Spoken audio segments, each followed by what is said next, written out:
Welcome to the Fighting Giants podcast, Mr. Stephen Andry. How are you doing today, sir? I am good. We're doing some really impressive stuff over here, so I'm really proud of our staff and our growth. So doing Good. well. Are you Celebrating a few things. So good? Are you still peachy keen? moving on. Moving on. Yeah, that Yeah, was just a one-day thing. the phase you were in. Yes, memories of old rock and roll stuff. So Playing the air guitar a little too much the last few weeks, kind of taking a break from it. never give that a break, brother. Never Yeah, give that a break. You got to keep your roots. right. No, absolutely. Absolutely. We were talking a little bit before we were recording. You called me weird.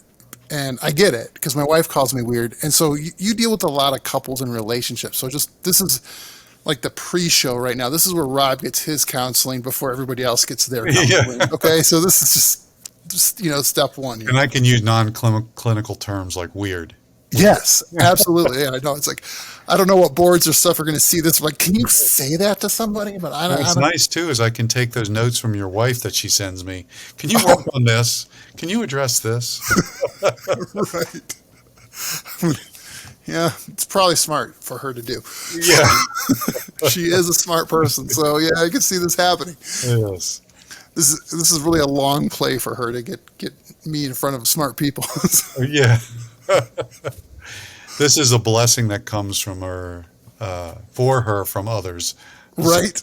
So the question I have for you is like talking about weirdness is like we've just celebrated in the last few days 3 years of marriage in a row to each other.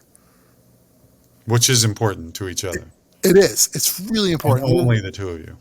Yeah. So I mean, so the question like we ask ourselves a lot in the evenings or as we're getting ready for bed, and she's like, I do weird stuff that I probably can't perfectly describe on a podcast, but I do weird stuff because Just I think I you're stopped raw. maturing.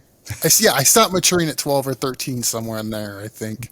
That's a And later podcast on trauma, so we'll deal with that then. it's like, but we talk about like, just like, are other couples are as weird as we are? Like, are we, like, we're pretty open. Like, we don't hide stuff. We do, it's like, is that normal or should I be hiding stuff? So you got so many kind of threads there that I can pull on. Yeah. Which, First just of pull one all, or two. Rob, there's Whichever one my nobody wife out there told you to like you, pull. brother. There's no one out there like you, okay? And how do we compare normal when we really don't get in each other's lives, right? We have Right. the private places, Correct. right? It's that beautiful line from Good Will Hunting that, those are the little things I miss. Those are the things that only I knew about her, right? Oh, yeah. Will's getting some counseling. So I think that's the beautiful space is we all have our little playful weirdness, but those are the things that create connection and fun. And those are the things you know about your wife, she knows about you, and I have those with my wife. And those are the precious things that we Hmm. hold, that we don't compare, right? Yep. They're ours, and we keep them close, Yeah. which is really cool. So I just love that you have that weirdness and playfulness. I'll talk to your wife later about her treatment, but we'll go with that now. I believe her treatment is some form of red wine. I believe it's Yeah, you're probably wearing those out at the store aisle or whatever you guys yeah. I use the rewards card. So As the we're last getting in today, right? We yeah talked a little bit earlier too before the podcast, the idea of our kind of touching on the idea of our nonprofit growing. Right? yeah So just want to make you aware and everybody else out there aware that we are a nonprofit space because what we're trying to do is support communities that not always can afford it. So we have some really neat journeys that we'll get into more later. Some kind of big Goliaths that we're calling. The idea of a fighting giant is the idea of the concept of Goliath.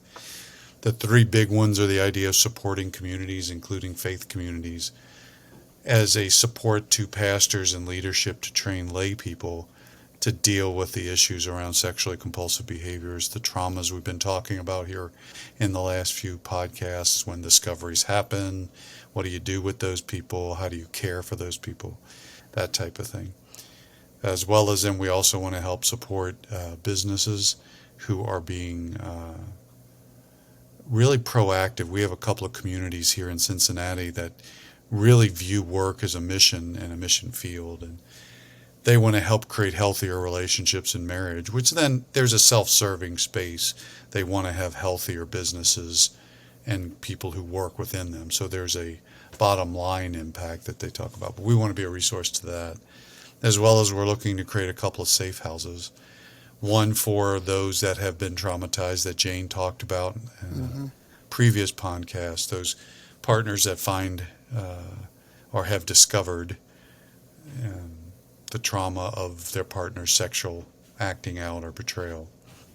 And then we also want a safe house for those guys who need a place to go to get some intensive help without having to go 3 states away or across the country or somewhere else, more local with local support. So just would ask for prayer from you, Rob, and from whoever listens to this, that we are trying to build something that's duplicatable, that's modeled on some things we've studied, as well as giving that and paying that forward into other communities and other cities. So, No, absolutely. One a couple things I love about what you guys are doing, and what I guess I got to be a part of too with Fighting Giants, is that there are big yeah. goals.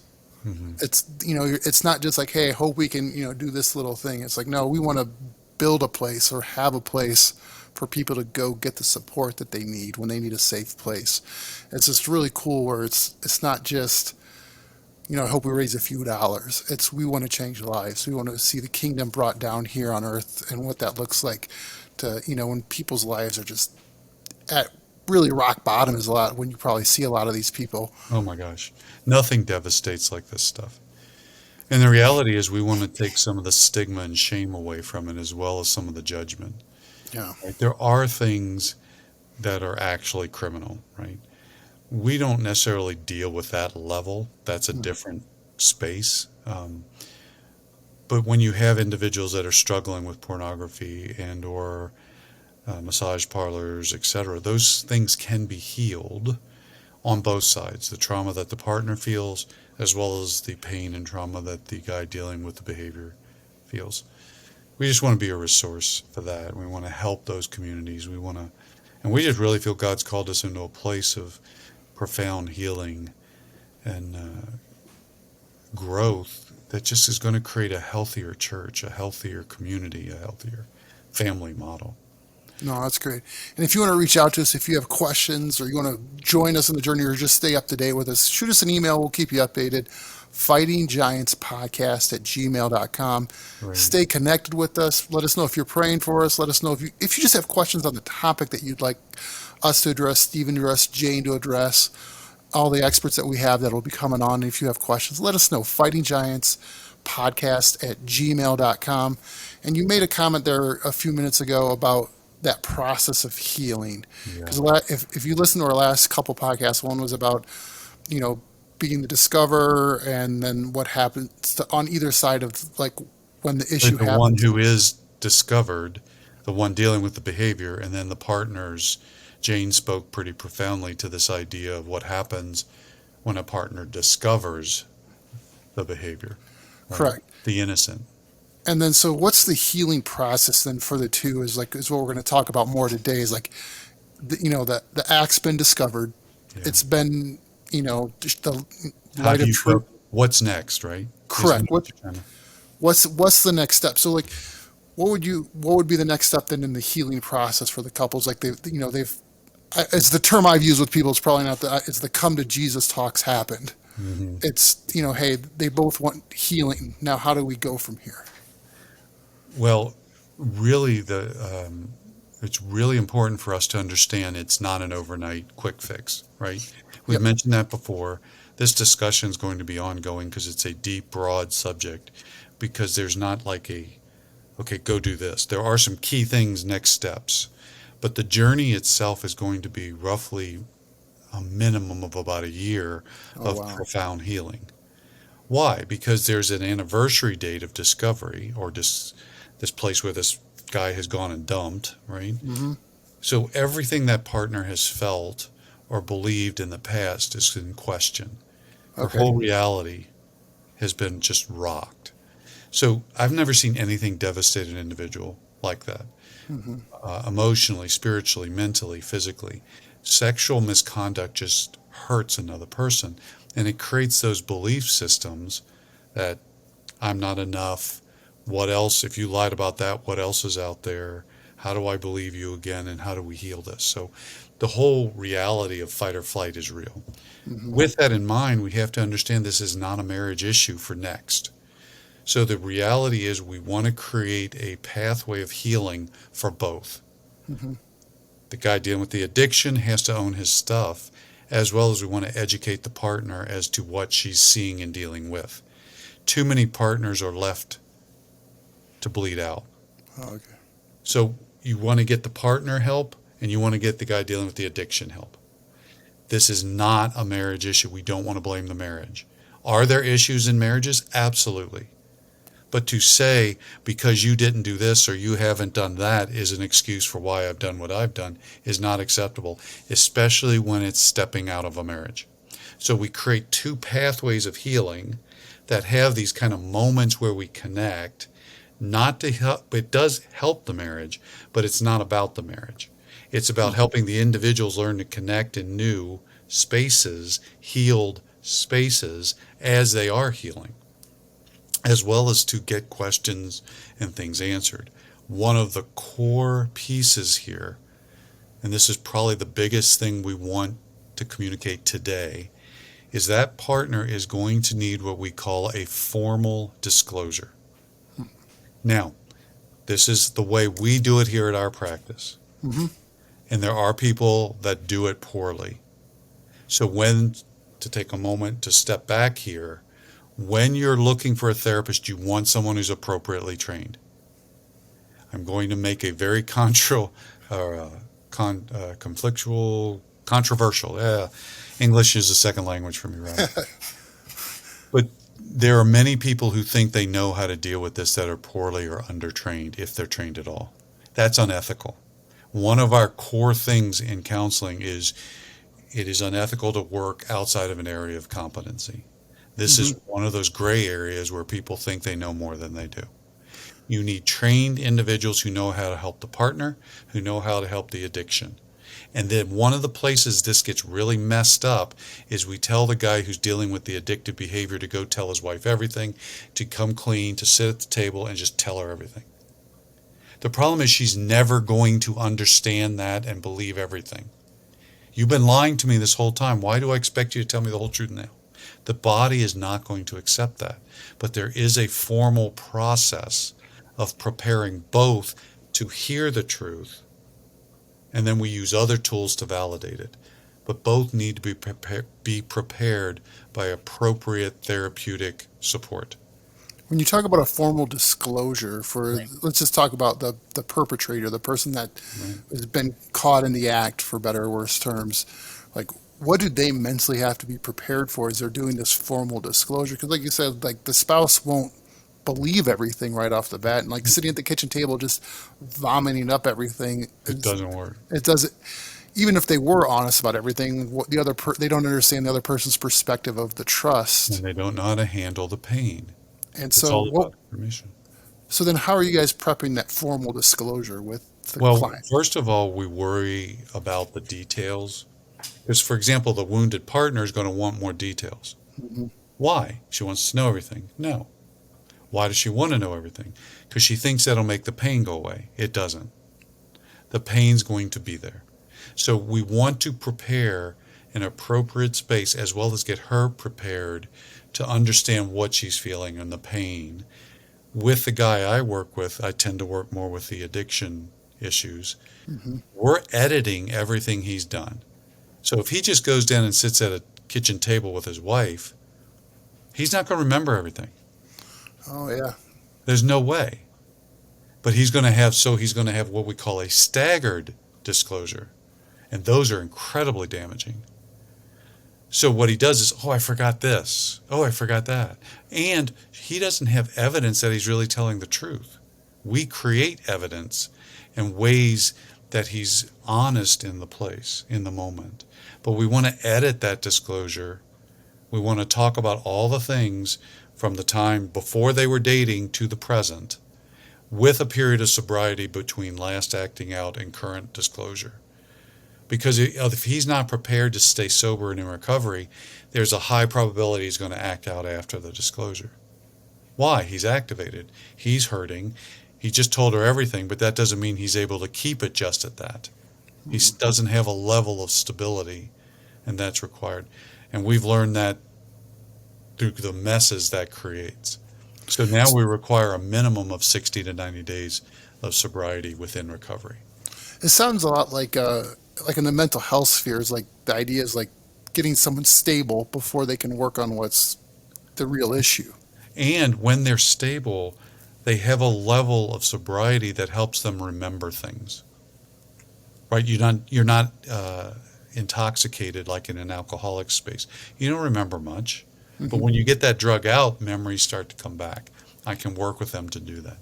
And this is a very high level view. There are texts out there that help with that, as in books and workbooks. There are very good therapists out there that don't know how to do this. We have a very formal process that does this, and it is a calculated, nurtured process to create stability within a marriage that has been totally destabilized. That partner has a right to that story, has a right to that information. She also has to know, though, that pain's not going away just with this incident or this process. Because once we have that foundation, we start healing at higher levels, and we can start touching into the marriage a little bit more as both partners heal, continue to heal beyond the disclosure. The disclosure is not magical. It just creates a place of breathing where we can start building the new. No, it's interesting to think about. You mentioned like then the phases of healing or like of the process. So you've done the formal disclosure. What's the next phase in the healing to start, you know, letting the wounds heal? Sure. It's really important that the guy dealing with the addiction and at some level the partner are getting accurate information. So when I'm working with a guy with the addiction, Hmm. we're focusing on him and getting him the information he needs around the behaviors, around what it does to his body, around what it does to his partner, his children. There's new evidence out there about the trauma and betrayal trauma on children. So we're actually planning on doing a podcast around that, and hopefully even having the author of one of the first books around that on this podcast in the future, because he's amazing. He's a phenomenal individual. But we're starting to keep focused on getting a healthier, uh, addictive individual, the person who's dealing with the addiction, Hmm. so that we present him as healthier to her and help her to start to learn to trust what she's seeing. There's a reality he will feel different. He'll feel more authentic. He'll feel healthier to her. She just won't trust it for a period of time. Jane, my partner, uses a term called consistent, predictable behavior over time. Time and distance won't heal it, but consistent, predictable behavior over time will. Because she'll start to learn to trust on a continuum. So when we get him healthier over time, we can offer health to her. And we Um, start to then move in the marriage. So it's heal the client, get him stable, get the behaviors eliminated. Then we work on the pain that informed the need to medicate, right? You don't have a headache, you don't need an aspirin. yeah, And then we start to work on the marriage. Now, and there's a similar pattern with the partner. that makes a ton of sense because then it would seem like if those steps weren't taken, would like the spouse that's learning to trust again feels like they probably can act out in Oh my as God. revenge and things like that if that trust isn't starting to be built back up. Right. There, we have seen partners go act out because they're hurting so bad they want him to hurt bad. Yeah. That's the exception to the rule in our practice. Other Okay. practices may see more of that. Most of the time, it's because I think the partners are getting in sooner with us. Okay. I think you have a higher risk of that when the partners aren't getting accurate, helpful, healthy information early. That partner needs help soon after discovery. Hmm. Support groups, they need to see that this can be healed. They need a therapist that knows what they're doing. And that's really critical to the long term process. You No, can't leave a partner bleeding out. That just doesn't, in our experience, it creates all kinds of long term resentment and pain that really is never resolved because it's never healed. it sounds like it goes against that adage that time heals all wounds. But if it's this isn't Where has in that that ever case, worked? Except potentially like in a cut, right? I get that. But yeah, even with those, the body itself is healing it, yeah, right? Or if it's a broken bone, we've had it set with a doctor or something, right? it's all the unseen parts of the process your body's doing. But now it's when it comes to the mental or the psychological side of it. There's actually actions and decisions that have to be made instead of oh, it'll heal on its own. Yes. And there's a truth to helping it heal, Hmm. right? So over time, the way we're created, it's going to help both heal if the information's appropriate. So if we're feeding the individuals the accurate information, the body wants to heal the way we're designed. It's just a beautiful space. And it's really a powerful place that creates an authentic, truthful marriage. I mean, when a marriage has gone through this, and I don't want any marriage to ever go through this, just to be clear, though it creates a space that you're talking about things you had never nor probably would have ever talked about. When you can talk about sexual betrayal, when you can talk about your sexuality and start to heal that, when you can start talking at the level you kind of have to heal this, that creates a healthier marriage long term, period. Which I wish we could be more proactive with it. One of the core things Fighting Giants is about in its kind of underlying purposes, not so stated, but we just want healthier people, marriages, communities, right? There's just so many lies out there, Rob. As we wrap this up, I got two questions. First off, I want to ask you about your controversial statement where there's a lot of therapists or counselors out there that aren't trained and they're acting and in the gray area kind of outside of their sphere of where they should be, just like any doctor. Like I'm not, you go to a cardiologist, you expect something about the heart. You go to your primary care, there's all those, what your expectation is. So like how, if someone's listening to this, they go, I agree with what Stephen is saying, but how do I figure out who I should be talking to? Is there a certification they should be looking for? Is there There something? are absolutely certifications. And I want to be clear, there are really a lot of wonderful therapists out there, well meaning. Hmm. And that doesn't mean they know what they're doing. There are certain areas I don't know what I'm doing. I'm not one who specializes in bulimia or anorexia, right? I have a targeted audience, just like you want to go to the cardiologist you're talking about. Hmm. You don't want to go to them for a broken foot, right? Or something worse, right? So there are certifications. I am really honored to be part of the one we have been trained under. It's International Institute of Trauma and Addiction Professionals, ITAP. They're based out of Arizona. Hmm. We have invested a lot of time and money to have this certification and keep it up, and there's a requirement for ongoing training. There's a lot of great material out there. The problem is you can't just read the material without getting training on how to use it. Hmm. So that's important. Um, that's a biggie. So Okay. the reality is there is limited training in this. There's another one out there Dr. Barb Steffens has called APSATS, and that's a little more focused on partners and their care. And she's written a couple of wonderful, or one wonderful book, but she's done a really wonderful job with that. ITAP's a little more broad, Hmm. and they interact and they're really friendly and respect both. There's a lot of helping hands in this stuff. So, Oh, so there's great to know that there's resources and people can find ways to make sure that the person they're seeing has the proper certifications like you would, and they do their due diligence to see who they're going to see. So the last question I have for you today, Stephen, is I heard it the other day on another podcast. I wish I could remember their name. It's always this how it works. My brain remembers the concept, not the source. So I'm terrible at academic That's work. okay.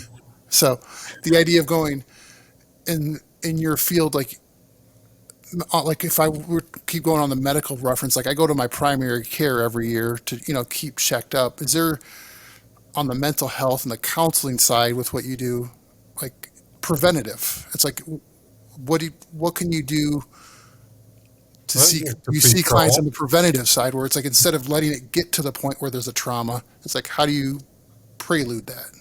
Yeah. Well, be informed that it's out there, right? The Hmm. data is just scary. I heard something recently that over the last month, 90% of men and 60% of women have viewed porn. Oh wow. That's just crazy. And it's only going to escalate with virtual realities and AI and all that stuff.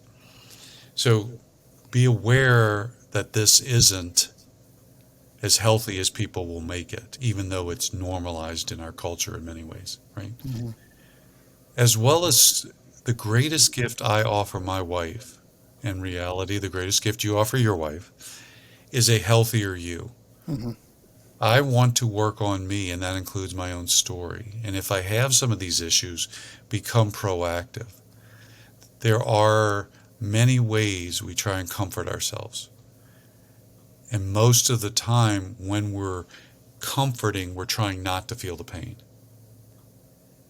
So we've limited our ability to connect. We start to limit our nervous system. Just we want to broaden that. We want to create healthy. We want to minimize ways we numb out. Numbing out, contrary to popular belief, is not healthy. There are ways to do nurturing, caring behaviors, rest, meditative behaviors, those type of quiet play stuff. Those beautiful.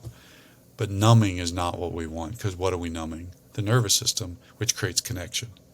So my gift to my wife is trying to be as healthy as I can, which offers connection to her, and she feels, without her even knowing it, that I'm healthy and safe and I'm stabler, more stabler. That's not a word. And that makes a ton of sense. Even on the tough thing I think people are facing is like with it's a mental side of it versus a physical side of it. Where there's It's I didn't both. until before talking to you, I didn't understand the physical issues your body went through in a trauma like that, which makes sense. And like I've told you, like in the last couple of months with my dad passing, like I felt that physical trauma, which was interesting. Like I'd never had Which to is what? the What's the nervous physical system, trauma? which is what What is it? The physical terrible. trauma. It's grief. Yeah, Look, our culture doesn't allow us to grieve well. no, And that's part of it. We have to have the broadening, the depth of language around what we're feeling. hmm We want to experience sorrow and joy. And if we try and limit one, we're going to limit the other because they're all connected. no, That's absolutely, that's just being healthy. absolutely. And like physically, if I'm better taking care of myself for my wife, and mentally, like if I let myself go out of shape, be unhealthy, it affects my wife too. And And if, inversely. And I yeah, know we're bumping up against our time limit, but let me kind of give you this little real story scenario without yeah, naming names.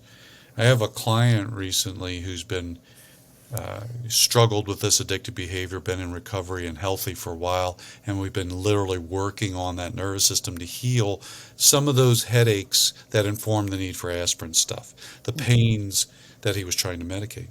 As we've been dealing with that, it's been a beautiful journey to watch him heal in multiple ways, including the way it's showing up within his behaviors.